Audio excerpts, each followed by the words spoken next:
O surgimento do Barroco se deu no contexto da Contra-Reforma, como uma tentativa de fazer os fiéis reencontrarem a fé cristã. Nesse estilo, a autoridade clássica rígida do Renascimento, que assegura uma materialização organizada, se funde com o dinamismo da subjetividade, produzindo efeitos novos e autônomos. Por isso, entende-se que o Barroco utiliza ainda a tratadisca italiana, porém incorporando aspectos da cultura local e obtendo resultados divergentes. A verdade racional e a técnica artística da mimesis perdem espaço para a introdução de um sistema baseado na ampliação das barreiras do possível. A experiência do real é elevada, abrindo caminho para o domínio humano da imaginação. O barroco não restaura o valor absoluto da forma, mas valoriza sua imagem, e exigindo um infinito exercício imaginário, causa o ilusionismo óptico que resulta em um olhar de encantamento. Este, além de permitir a visualização de um mundo invisível racionalmente, promove a compreensão da mensagem sobrenatural. Nesse estilo, a arte possui papel de agente persuasivo, pois procura seduzir o espectador.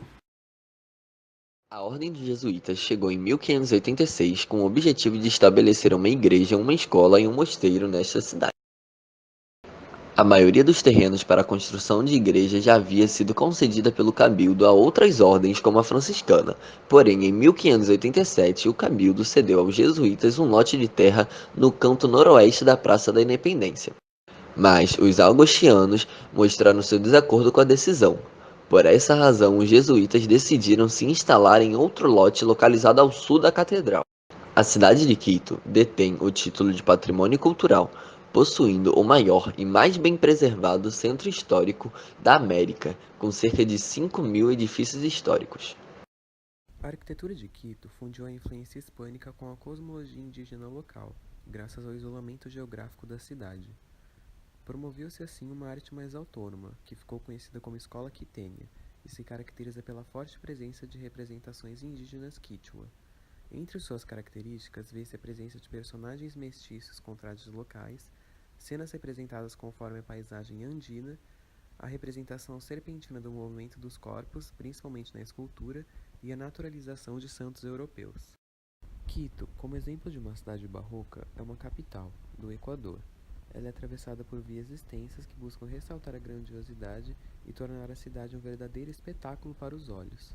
Essas vias normalmente convergem em praças, como a Plaza Grande, rodeada pelas vias Chile e Venezuela, que cortam o centro histórico.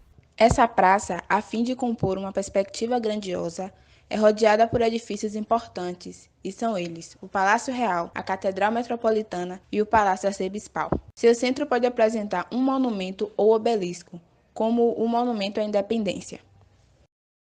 O desenho urbano barroco é realizado com base na composição arquitetônica, simetria, ritmo, dominância de massas compactas e aspecto imponente e sólido das obras. Ele é concretizado em Quito, vez que suas ruas estão dispostas em ângulo reto, de maneira ortogonal, em quadrículas.